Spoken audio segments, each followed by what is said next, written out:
Hello, hello, hello.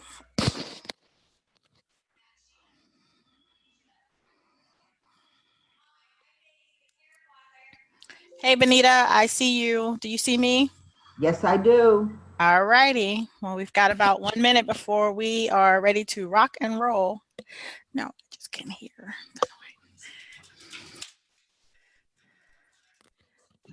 Hi, Auntie Dot. It's Hey, Gina. everybody. Hey, Gina. How's How are everyone you? doing? I Good. keep, How are you? I'm good. I seen a few people saying, I don't know why you guys do this to me. 1 minute before class starts, then y'all start posting stuff. I can't get in. I can't find the link.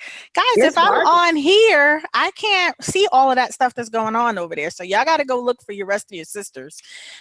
When y'all once 10 minutes before, I'm not even in Facebook anymore. So I don't know what Zoom does. Once we post the link, if it says it requires a password, I just got notification from them July 17th that all Zoom meetings will require a password no matter what I do to to not have a password. So just letting you guys know, you got to get in and get out on time. That's what they're doing with these Zoom links now. It's requiring passwords after July 17th. So we are here ready to get started because I don't know about anybody else, but I always got something I got to run and do, right? So I've asked Miss Vanita Fain to join us today to talk about MBE and WBE certifications and the importance of them. One of the reasons why, guys, is because I can talk about it all day. I can tell you where to go, where training is, and things like that. That's one side. It's another thing to actually know people who have received contracts because of the certification or have been working in this field and that kind of thing. So I've known Vanita for years. And then as we reconnected here recently, did she become a part of the 365 group? And then we start digging into her business and things like that. And guys, if you guys are paying attention, there are some agents who've been in business a long time, and then there are some agents who've just started. The ladies who've been in business for quite some time, you should really holler out to them if they, will respond and they have time to talk to you. Because someone like Vanita, who's been in the business a minute, she has also built her own personal profile, personal portfolio of properties. I've known Vanita since I mean, gosh, she's had hair salons and been the owner of hair salons. So again, back into that commercial space and still owns those salons, even though she doesn't do hair. So in addition to that source of income on her commercial real estate, she has her residential income that she has, multifamilies and things like that. And she's one of those people, guys, that it's like, hey, it's retirement time. Right. So in addition to that, it's like, I still oh, okay. In addition to that, and she also has a city contract. So that's why, I wanted her to come and share with you guys today because she is well rounded in the field. She has been where many of you who are starting, or many of you who are already in the business and looking at different opportunities within the business. So I'm going to let Benita kind of share with you guys whatever she wants to share with you about who she is, what she does, what kind of business she does, and that kind of thing. And then, of course, guys, go ahead and ask all your questions and things like that. And I'm reading things over here like Marsha is saying, I keep getting asked for a password. I don't know how you're getting asked for a password if you're in here talking right now. I don't understand if you're either you can't get in or you can get in. I don't know anything about that, guys. So I don't have time to troubleshoot on that part. So I don't know if somebody can help Marsha with the password. I thought if you didn't have a password, you couldn't get that far to even be on a chat. So I don't know. Go ahead, Benita. Tell more about, the ladies, more about who you are and that kind of thing.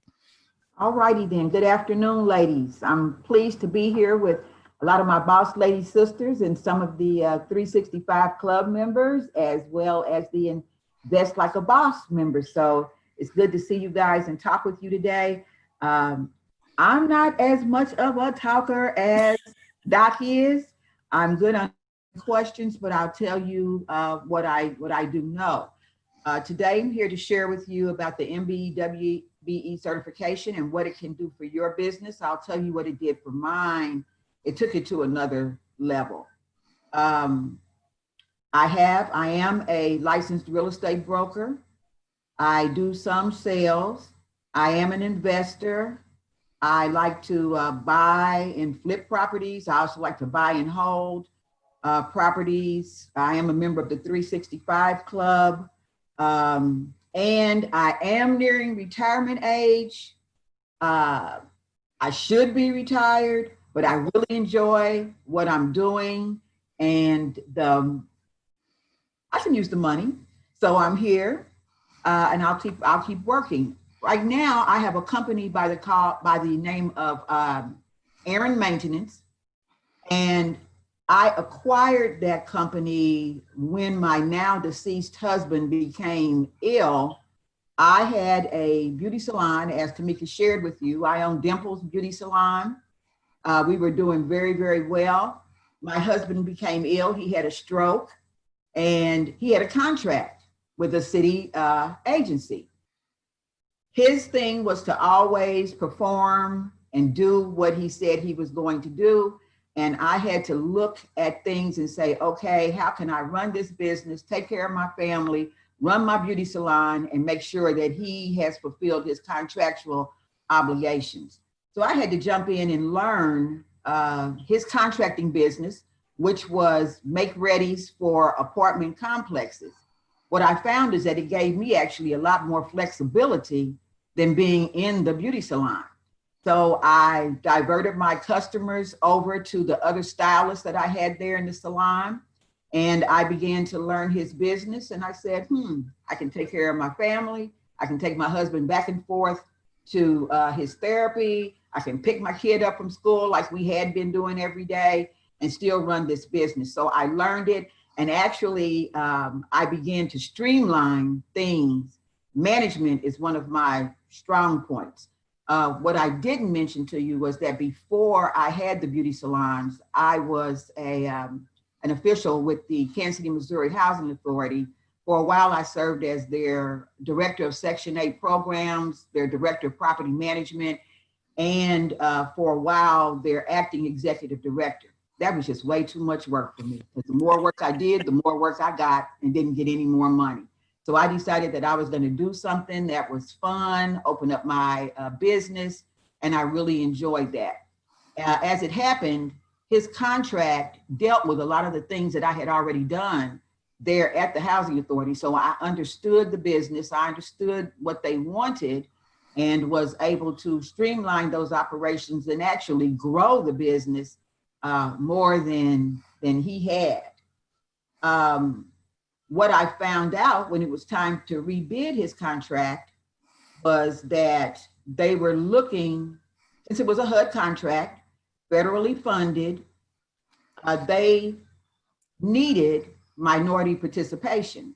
And being a woman and a minority woman, I satisfied two of those requirements. Problem was, I had to get certified. And it wasn't that hard, but it was tedious. So I went to the city of Kansas City, Missouri, and I found out what needed to be done. And a lot of it, ladies, is just following directions, following the steps, being careful and deliberate in the completion of the documents. I had to get some things that I hadn't had and that my husband didn't have in place. He was operating as a sole proprietor. I had to establish a business. So I had to get an LLC. So that was something that had to go to that blueprint, huh? The blueprint, hey, I love the blueprint. And I'm going to tell you that by the time you get through, if you establish your business according to the blueprint, when you get ready to go and take your business to the next level, all you'll be doing is pulling out things out of your file. And that's what I basically did. Is I have a big notebook that I keep all of my documents. I had to hire an accountant because he was doing it by hand. And that was a lot of work trying to keep up with the volume of work that we were doing. As far as the, I had to get, and this is something else that you need to work on, not only an accountant, because these documents that you fill out, they're going to ask you for that information. And based upon what you put on those forms, they're going to determine whether or not you can actually keep up with the work that they are going to be giving you. So it's really important that you put the right people on your team that are going to help you to respond quickly, respond efficiently, and stay in compliance. They asked me for a DUNS number. I'm like, well, what's that? The DUNS number. And that is a number that you get from Dun and Bradstreet. Really simple, really easy to do. A lot of things you can get. I Googled it and I filled out mine myself. And I understand that there are some people that you can pay to get that done, but you can go right onto the website and you can establish that. And they have people that are there that can help you. And you'll have that DUNS number, I think probably by the end of the day or not too far away from them, but they did ask for that DUNS number.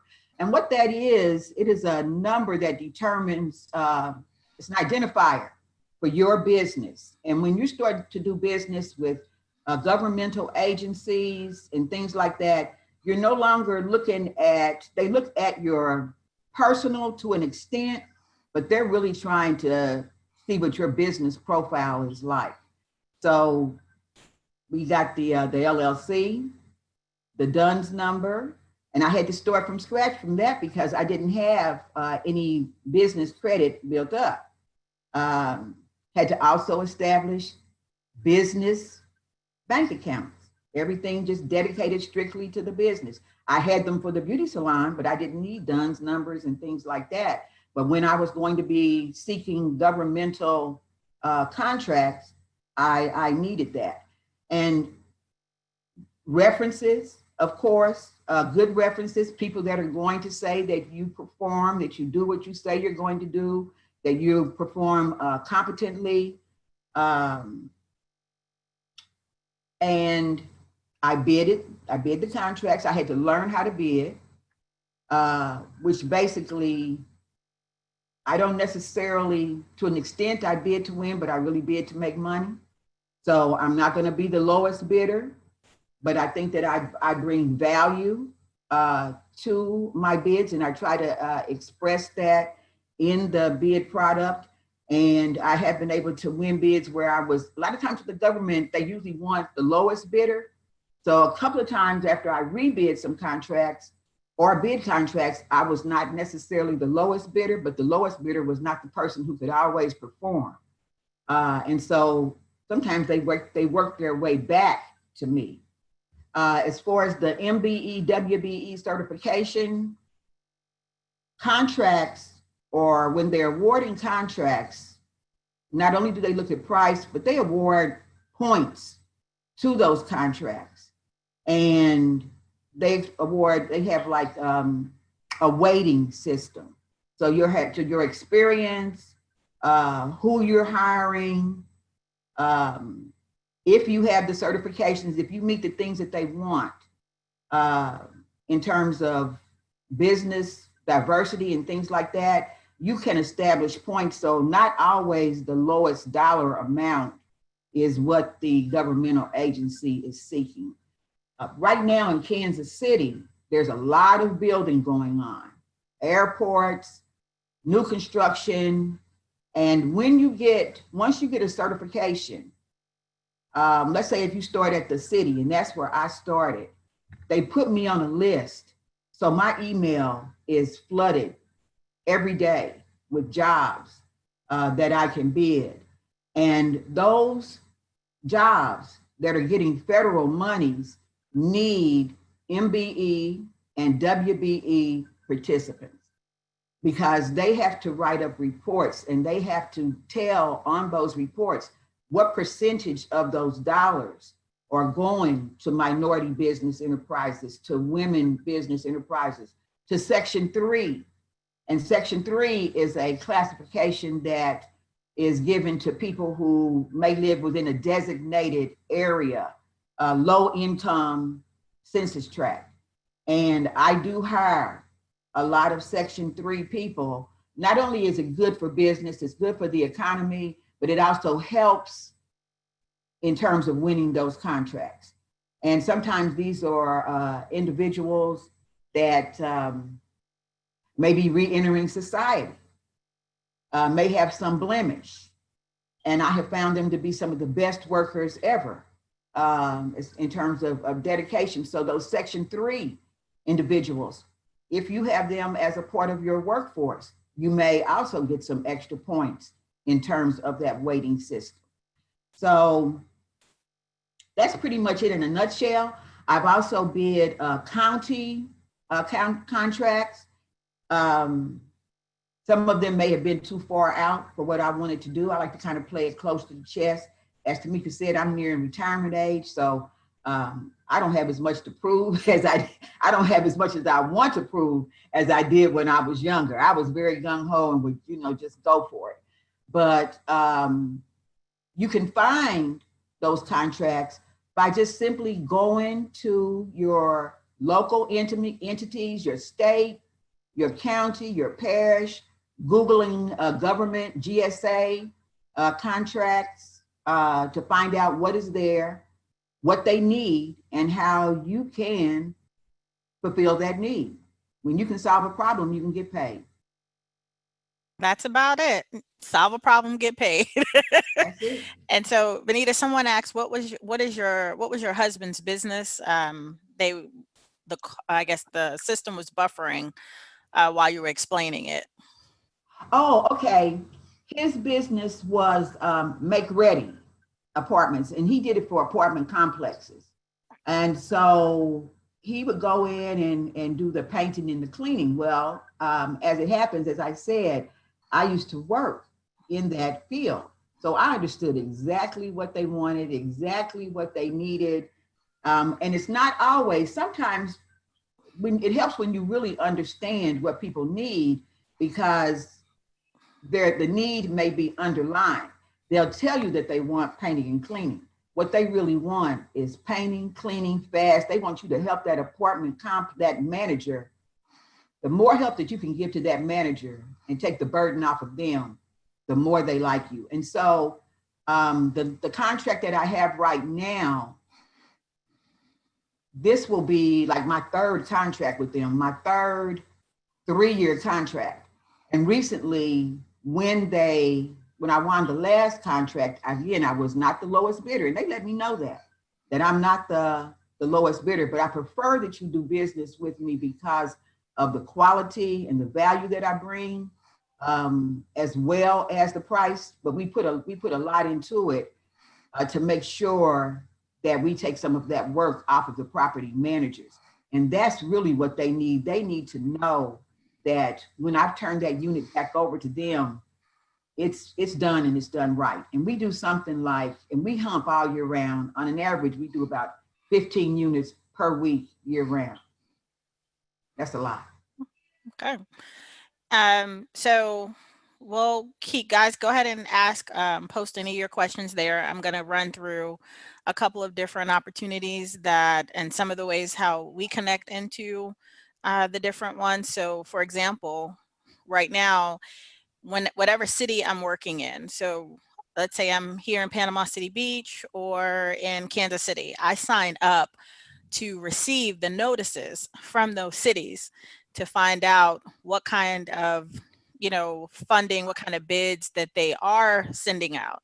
So just yesterday, or actually it was a couple of days ago, probably Friday, got a notice that said the city of Panama City, there are two cities here, Panama City Beach and Panama City, but the city of Panama City is bidding out a contractor to come in and bid for 2 single-family homes. They just want to build 2 single-family homes for whatever reason. Now that is coming from the government. So that's going to be a government contract. And for the ladies who've been on the REO class, you saw when I showed you a city contract that I received from the city to manage their properties. their new construction type properties and do property management. So the key piece on getting your certifications, if that's what you decide to do, is when you sit down and fill out the information, lining up of what services you offer and going through the process. Like Vanita said, it's more tedious than anything else.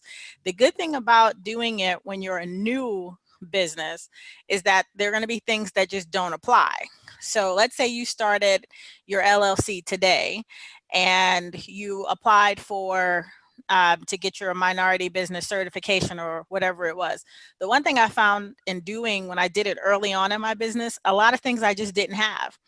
So I couldn't give them all of the 10 pages when I went for like the state and the federal contracts, but I was able to get into the system. So following each different level of the MBE was key. And then also, guys, when you become certified, you are entered into that city, state, or whichever group is having who has it, you're entered into their database. So what happens there is that when there are other firms who may get a contract, and let's say they are not a minority of any sort, and they have to have some minority participation, they'll go back to that group that's already in there and go to look for somebody who can fulfill that, help them fulfill their requirements. Because almost all federal, especially the national ones, are requiring companies to have so much participation. So let's say at the airport, I believe they have to have, I don't know off the top of my head, Vanita, if it's 5% or whatever number it is. That 5% out of a multi-billion-dollar contract means there's a whole lot of money around that they have to find MBE certified people. If they don't, it's a hassle, it's a problem. They get charged more.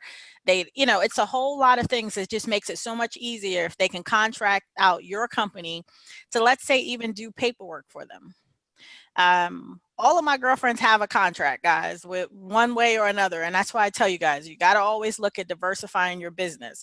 I think seeing Toya on the phone here, I know she's got a contract, government, and that's just how when you're coming into the real estate business, you should have been taught to diversify how you guys are going to eat. So yes, you can do listings and buying and stuff like that, but as a business owner, you can't have all your income coming in one place. And so if you're going to do, let's say, private business, which is what I call your buyers and sellers, that's great, but try and identify other sources and other ways that, you guys can get business. One of the things that kept my business open for so long was that I did have a federal contract, and I used my MBE certification to get my Freddie Mac contract because there was no one in the state of Missouri who had an MBE certification and could fulfill that requirement for Freddie Mac. So I used it there. I used it at the state level for the water department. They had to test, so we had to find them locations, and I use it at the local. And as Vanita says, it's all kind of government entities that need services, and a lot of them get those bonus points if they are hiring MBE and WBE folks. So that's the importance of it from a bigger view, and what kind of monies and things like that. It all depends on what kind of contracts and stuff you guys are going after. I can definitely tell you where $600,000 of a contract came right from the federal government for me, because I can say that's what I was awarded to do this kind of business. And that's not included any of the other business I was doing at the time. So I'm going to go ahead and take some more of the questions that are here. And I'd like to add, Tamika, Sure. that the larger that you can be, as she said, a subcontractor with a general contractor who has been, or a non-minority contractor who's been awarded a contract. And if they like your work, a lot of times they will just call you. You don't even have to bid that subcontract work. And the fact that you are an MBE or WBE, you have the certification and they know that you can perform, they will call you up. I've had that to happen. And also here in Kansas City, and this is a national company, the J. Dunn Construction Company. I know it's national.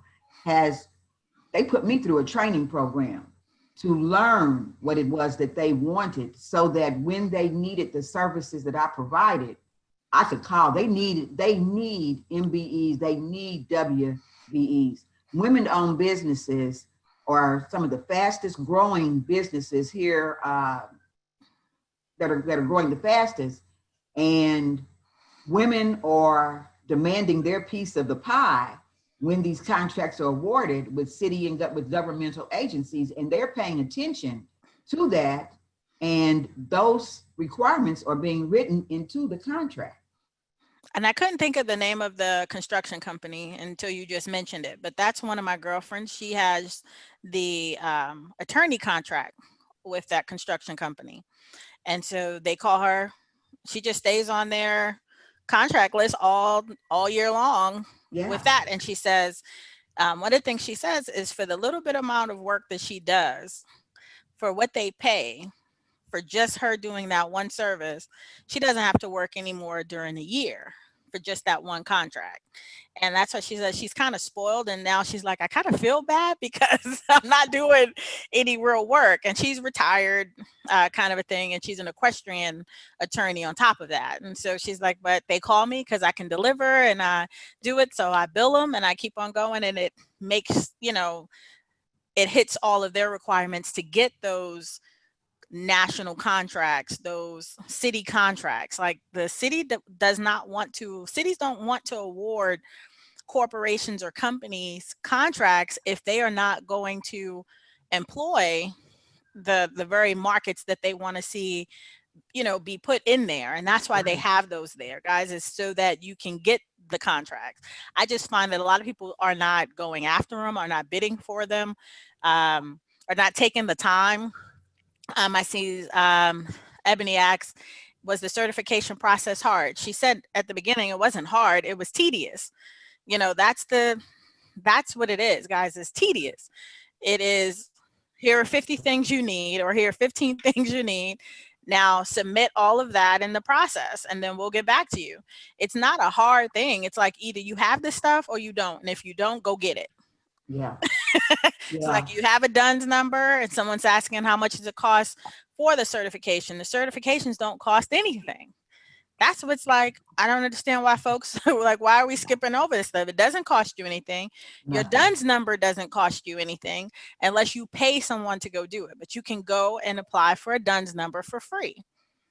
So none of these things, it's the only barrier is you and time. It's like, okay, do I have the time to sit and do it? And like Stacy just did it. And I know when she was in the 365 group and she was like, oh my gosh, it's just all of this stuff and all of that. I'm like, yeah, it's just a checklist of all of these things they want you to have. But again, guys, if you have your blueprint and you've already went through the blueprint, you have 99% of it. That's why I built it that way. It was because you have it there. So Vanita, I don't know if you can see those questions, so I'll just keep reading them. I saw one question about it cost $4.99, but I don't know whose question that was. I don't know what $4.99 is, and it could be that somebody is paying a service to do it. There are lots of services that you can pay people to go do this stuff. Like if you don't feel like doing all the check boxes and didn't all the stuff, yes, somebody will charge you $2,000 and I'll do, put all your paperwork together and submit your stuff and all that kind of stuff. But you can do it and not have to pay anybody. When I did mine, I didn't pay anybody. It was time consuming, but I was like, do I do it myself or pay somebody? But I have access to a $600,000 contract. You guys play with the numbers and and Vanita, you've had your contract almost going on 9 years now. Don't know what that number kind of looks like, for you and income, but we're telling you guys it's worth it. And I employ 15 people. So 15 families and myself eat off of that contract. And I find a few dollars here and there to buy a property and to do some other investments. So, Yeah, cool. And I usually start working about 10 o'clock in the morning. I go out and see what's going on with my people. And I made it back I usually make it back around 2 o'clock. So it's a matter of also having systems. And I've tried before to have somebody replace me, but I started getting phone calls. When I started getting phone calls about problems, it's time for me to reappear. So Got it. yeah. Some looks like Vanessa's asking, do you get certified through your city? Yes, you have to get certified, and not all cities have them. So like Lee Summit does not have it, but Kansas City does. The state of Missouri does. Yes.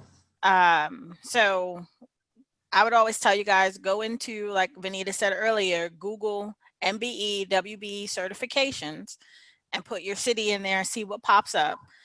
Because there are a lot of associations too that I found in Kansas City that they will group certifications together and say, hey, well, when you apply, you can apply for the city and the state at the same time. But I found it was much easier to go to Kansas City, get the Kansas City certification, because they have been in business for a lot longer and they have a staff and their process was easier. Yes. Now Vanessa, on another hand, I might need to go tell the mayor we need an MBE, WBE certification program in Lee Summit. But Kansas City already has one, and so does the state of Missouri. So those are the reasons why I did both of them, because the state of Missouri has a whole different group of bids and contracts that are out there as well. Remember, they have to fund all kinds of transportation and everything, like anything you can think of, accounting services, technology, real estate, cleanups, computers. They've got to buy Yeah. equipment, anything and everything is going to be there. And what I would challenge you guys to do is go ahead and go into those portals, because they do have them. You can go and look them up, look at bids for your city or state and see what they're awarding. Just get an idea of what those contracts look like, because they do show who got the awards and how much they were awarded and things like that as well. Mm-hmm. Do you find that the new companies without experience are able to get the contracts? Like, everybody had to be new at some point. Like That's I right. was brand new, but I got a contract. So it's about understanding what you're bidding on and then doing the work. So I was a brand new business when I got mine, but again, I'm a lot more tenacious than most people. I'm not going to stop. I'm going to fill out the stuff. The thing that I see where people don't get their bids and stuff awarded is they don't follow directions. Absolutely. Because a lot of, if you follow directions to the letter, they just kick you out from the very beginning. Yeah. And see, that's going to be a big issue 20 seconds late. That's going to be a big issue for the people who are here, because a lot of y'all don't follow directions on simple stuff here. So when your bid process comes up and it says you need to have this in here by 5 o'clock on Friday, this needs to be delivered, and you're there at 5:05, guess whose bid is not going to get accepted? And pay attention to your time zones if you're doing something online, because 5 o'clock Central is not 5 o'clock Eastern. And so, and I hadn't learned that the hard way on bidding, but my son learned that the hard way on scholarship submission. Right. Yeah. And on the bidding platforms and all that kind of stuff, the paperwork that you have to check off, like if you're going through the MBE certification and you don't submit certain things, and or you didn't see something or you didn't read it because you're too busy doing something else, it's going to get canceled and kick you back out. So you have to stop and do it correctly. And if you're not that person, then find somebody else who can do it.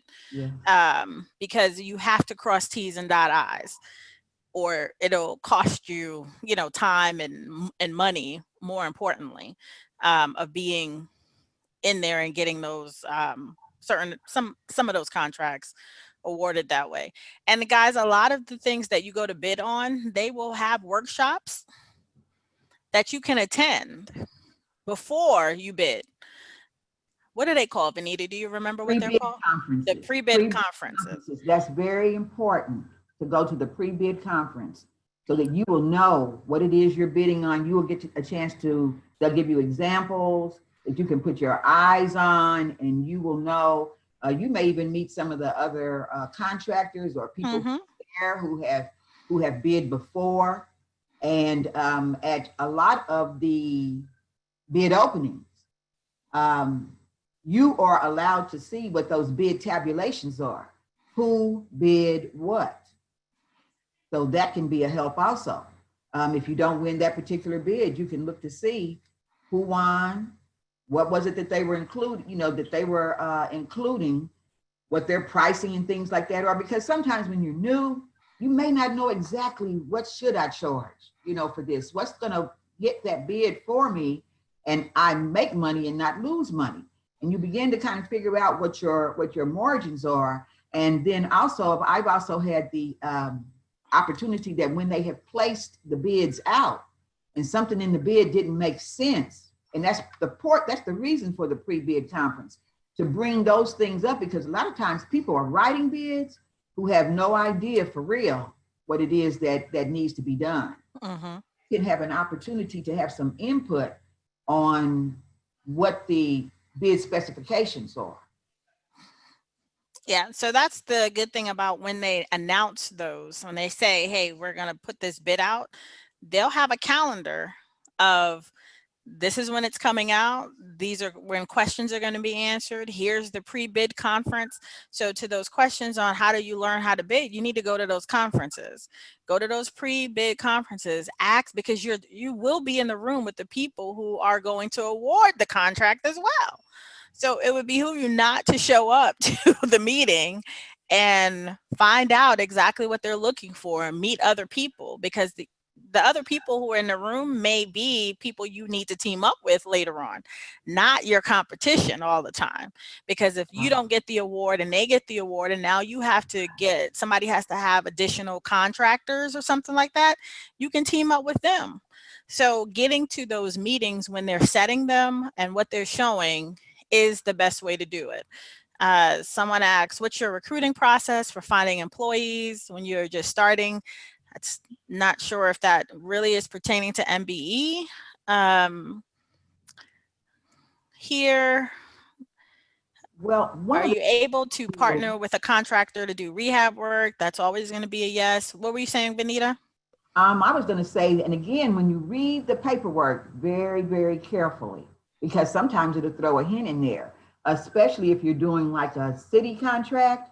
Again, I mentioned those Section 3 individuals. I would put recruitment notices out in particular neighborhoods. And I would just ask people, do you know somebody that does this, that does that? I would give them applications.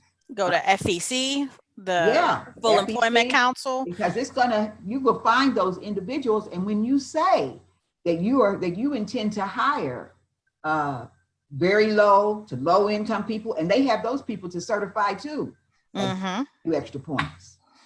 Exactly. When you're looking at, someone said about Kansas City, Kansas, yes, they're there. Guys, Google your city and you'll know if it's in your city or not. I know Daniel got a certification over in Kansas City, Kansas for clean outs or something or whatever. So all of the cities pretty much have them. And if they don't, then your state has them. Again, Google it or go to your city's website to find out the information. We're not going to tell you how to go about doing it in your city because we don't know your city. So I can talk to you, Benita can talk to you about Kansas City. We can talk to you about the state of Missouri. I can talk to you about the federal government and SAMs and some of those kind of things, but then we'll be here all day. So until you are able to figure out, because some of you even going through the process of what is the service that you're going to provide. That's the one thing that some of you have to start. What service are you going to provide?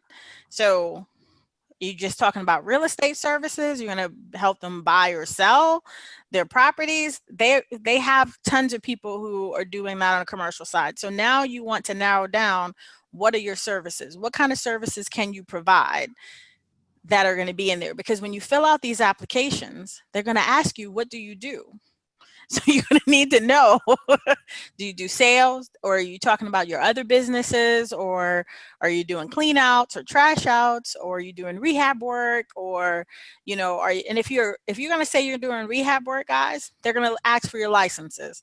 They're going to ask for your Right. insurances. They're going to ask for all of these kind of things. So it's not something where it's like, oh yeah, well, I'm interested in doing that. No, they are, again, the government. So the government is going to want to know that you have insurance in there, and you don't have to have it right this second. But if you're looking at the application and it says, do you have this kind of insurance? Then you are going to know you're going to need to have that kind of insurance. No one's going to hire you if you're not insured and don't have your license and stuff like that. Now, a good piece of advice for folks who have, like when Benita's situation, her husband was the one with all the skill set. You guys can come in as the person who's putting everything together and hire out these other people with these skill sets. If I was a lot of you, that's what I'd be doing is I'm not going to have the skill set. I'd own the company, but then I'm going to contract all of those skill sets out. Because Exactly. the one thing that a lot of the smaller companies don't want to do is the paperwork. Exactly. So if you can do the paperwork, because again, what also is key in doing this paperwork is turning in the whatever receipts, whatever billing, so you get paid. A lot of people aren't good at that, guys. Believe it or not. That's extremely important because sometimes you have to submit payroll reports and you need to find out what type of payroll reports you need to submit. And that's where your accountant comes in. Depending upon how you hire your people, or you hiring, or you subcontracting for independent contractors, or are these going to be employees, which kicks off a whole nother set of regulations and insurance requirements and things of that nature. So definitely do your background information. Somebody asked about construction trades. Sometimes if people learn what the things are that they're looking for, because they may tell you on some of these projects that there are no wage requirements, which means you can pay whatever you negotiate with your contractors. And sometimes they may tell you that you have to pay federal Davis-Bacon wages, which is, you need to go in and Google that and find out what those wages are, because they also have certain benefit requirements, and you have to bid all that into your bid. So, and it's not hard, it's just tedious. It is tedious. So you really need to take some time. It's not something that you want to take maybe a day or 2 days, turn your phone off, concentrate on getting your paperwork together. And that's a real good head start. Right. And I think, you know, for a lot of folks, the first thing you're going to need to do is find out which certification programs are in your area, because they're all not the same. So some cities do have like the disadvantaged certification, which is totally different than, you know, their process is different than WBE, and it's a different designation, you know, so, but not all cities offer it. So some cities offer that, some states offer a different one. You have to find out which ones your city has. Do that first, and then put on your list of where it makes sense for you or your company. So in the real estate realm of what you guys do, you're in sales, correct? So if most of you are looking at, I'm in real estate sales, how do I make this make sense? If you are with a majority firm, for example, if you're with a EXP or Keller Williams or something that is owned by a majority person, meaning a white male, that company would be the one who would have to apply. They would not get it because of the majority male who owns it. Okay, so the reason I've always kept my own brokerage, no matter who I was contracting with, is because me as a woman, Black, I could qualify for an MBE. So if your real estate license is with Keller Williams and that group and whatever, however they're set up, you can't apply and think you're going to get accepted under that brokerage. That's where having to have your own LLC is the reason why you have to separate. So under your own LLC, what does that LLC over there do? And that's where you guys have to start. What am I going to apply for? What kind of business? Is it going to be, you know, marketing or accounting? I'm looking at Vanessa because I know she's in accounting. What part of your business is going to, what is that LLC going to do? It can do sales, but it has to be, you know, if you're going to do sales, for example, you put down, you do real estate sales. You can't do it in the name of that majority owned firm. It would have to be in the name of the minority owned firm. Because that's going to be somebody's question, and that's how I was able to get my Freddie Mac contract, because I'm a majority owned firm is African American. Let's see. Yes, the women minority owned brokerage.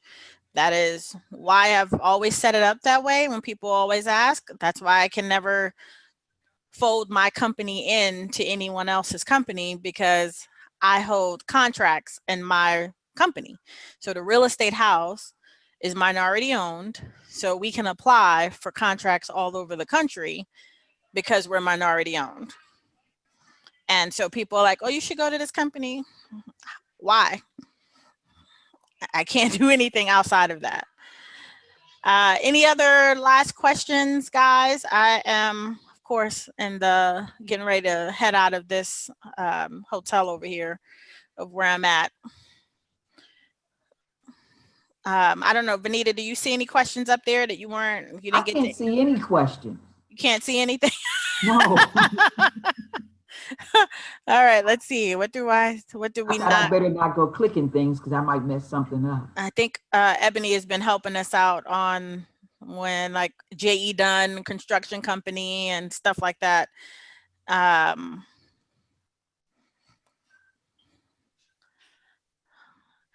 Oh, Maisha, the blueprint came in from everybody who went through a boot camp received the blueprint, because that's part of them building things. That's why they have it and the rest of the group doesn't. Shelly, that's only if we have a replay. I'm not really charged with putting up replays of these things, because they kind of don't make it when I got 2,000 other things to get done. Is there any particular time of the year bidding takes place? What's really good to know, guys, is that bidding happens all the time. And another thing that happens is certain monies that are awarded to certain departments don't even come up for bidding. Okay, so when you guys get your foot in the door, you may meet a supervisor of a department who says, let's say he has a threshold where he can spend $80,000 without it going to bid. If you have a relationship with them, then they'll just ask you to submit, how much this would cost. You don't have to bid against other people. So that stuff happens all year long. Now, of course, there's times that bids are coming out for grass cutting and snow removal or things like that. But for regular services, anything else, people, when they decide they're going to buy phones, or when they decide they're going to buy computers or equipment, it's 24/7. So that's why getting on one of those lists that will notify you is important. Unless excuse me, contact their procurement departments. The procurement department is a good place to start of wherever it is that you want to try to work, because the procurement department will then tell you what is required and how to get on their list of available vendors. Right. Contracting and procurement departments. Procurement departments. Let's see. Felicia asks, so can you act as the contractor and subcontract the work out and use their insurance, etc.? So for, say, a plumber, electrician, but everything runs through your company. It just depends on the contract. Not really sure on like plumbers and electricians. I would definitely go to that bid meeting, find out, and see, because I do know some general contractors who do that, but they do still cover their own insurance, because insurance is not expensive when you're covering yourself, and then each individual contractor has their own as well. So that may be a way to do it. Pre-bid meetings will cover the process on how to bid and what's required. Absolutely. Thank you, Ebony. Another name I've seen used at the state level is Hub for historically underutilized business. Okay. Yeah, so each one of these areas, guys, you'll see different ones, but I always tell you guys, take that initial one, which normally the city ones are normally the easiest before you jump over into the state, because the state normally has a few more requirements. And the city is a lot more lenient. They'll even have classes sometimes of helping you finish your MBE. They have staff, especially like in Kansas City, they have staff who will come out because they will come out to your site too and do a site visit.